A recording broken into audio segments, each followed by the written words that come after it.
সুন্দর ভোট হইতেছে, আমরা মনে খুব খুশি লাগতেছে, আনন্দ লাগতেছে। ধন্যবাদ। আমরা আরো কিছু কথা বলবো, যারা ভোটার রয়েছেন ভোটারদের সাথে আমরা একটু কথা বলবো। আপনি তো এখন ভোট দিতে আসছেন, যে আপনার কি মনে হয় আপনি সুস্থ ভোট দিতে পারতেছেন বা পারবেন, এরকম একটু আশাটা আপনি একটু বলবেন আপনার। সালাম আলাইকুম। কোনো সমস্যা নাই, আমাদের এখানে ভোট খুবই সুন্দর হিসাবে হইতেছে, কোনো ঝামেলা নেই, কোনো কিছু নেই, খুব সুন্দরভাবে ভোট সবাই দিতে পারতেছে। ধন্যবাদ। আসতে পেরে আপনার কেমন লাগতেছে এই বিষয়টা একটু যদি বলেন। খুব ভালো লাগছে ভাই, খুব ভালো লাগছে। আপনি তো আপনার যে মনোনীত প্রার্থীকে ভোট দিতে পারবেন, এটা তো অবশ্যই।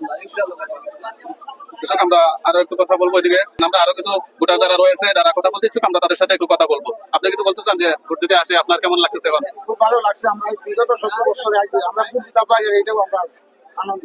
জি জি। ভাই আপনি যদি একটু বলেন। ভাই আমরা দিলে ভর্তি লাগে, মানে আজ 15-16 বছরের বিয়োগের ভোট দিয়ে আমরা দলের ভোট দিই, আর এলেই ভর্তি লাগে। আমরা 18 বছর পরে যে ভোট দিয়ে সুস্থ, এটা আমাদের খুব মানে এটার মতন একটা ভর্তি লাগে।